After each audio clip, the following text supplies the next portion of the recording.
कृष्णं वंदे जगद्गुरु। श्रीमद्भगवद्गीता। दृष्टकेतुश्चेकितान् काशीराजस्य वीर्यवान् पुरुजित् कुन्तीभोजश्च शैव्यश्च नरपुंगवा। दृष्टकेतु, यह दृष्टकेतु कितना मूर्ख है कि जिसके पिता शिशुपाल को श्री कृष्ण ने भरी सभा में चक्र से मार डाला था, उसी कृष्ण के पक्ष में लड़ने के लिए खड़ा है। दृष्टकेतु द्रोणाचार्य के हाथों से मारे गए। चेकितान, सब यादव सेना तो हमारी ओर से लड़ने के लिए तैयार है और यह चेकितान पांडवों की सेना में खड़ा है। चेकितान दुर्योधन के हाथों से मारे गए। काशीराजश्च वीर्यवान, यह काशीराज बड़ा ही शूरवीर और महारथी है, यह भी पांडवों की सेना में खड़ा है, इसलिए आप सावधानी से युद्ध करना, क्योंकि यह बड़ा पराक्रमी है। काशीराज महाभारत युद्ध में मारे गए।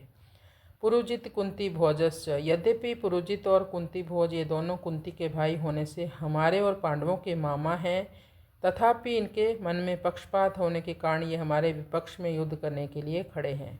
पुरुजित और कुंती भोज दोनों ही युद्ध में द्रोणाचार्य के हाथों से मारे गए। शैव्यस्य नरपुंगवा, यह शैव्य युधिष्ठिर का ससुर है, यह मनुष्यों में श्रेष्ठ और बहुत ही बलवान है। परिवार के नाते यह भी हमारा संबंधी है, परंतु यह पांडवों के ही पक्ष में खड़ा है।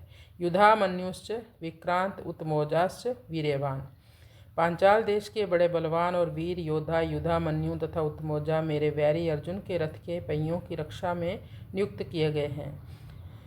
आप इनकी ओर भी नजर रखना। रात में सोते हुए इन दोनों को अश्वत्थामा ने मार डाला। सौभद्र, यह कृष्ण की बहन सुभद्रा का पुत्र अभिमन्यु है, यह बहुत ही शूरवीर है, इसने गर्भ में ही चक्रव्यूह भेदन की विद्या सीखी है, इसलिए चक्रव्यूह रचना के समय आप इसका ध्यान रखें। युद्ध में दुशासन पुत्र के द्वारा अन्यायपूर्वक सिर पर गदा का प्रहार करने से अभिमन्यु मारे गए।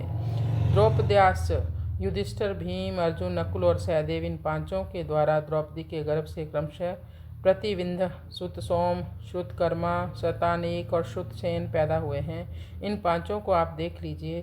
द्रौपदी ने भरी सभा में मेरी हंसी उड़ाकर मेरे हृदय को जलाया है। उसी के इन पांचों पुत्रों को युद्ध में मारकर आप उसका बदला चुकाइए। रात में सोते हुए इन पांचों को अश्वत्थामा ने मार डाला।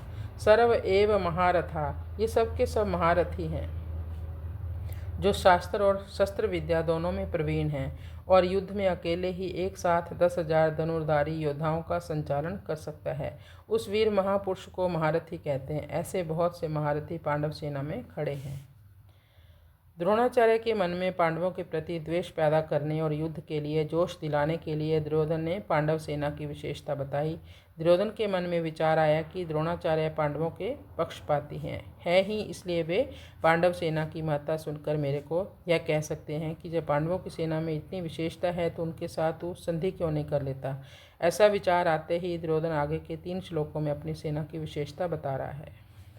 कृष्णाय वासुदेवाय हरये परमात्मने प्रणतक्लेशनाशाय गोविंदाय नमो नमः।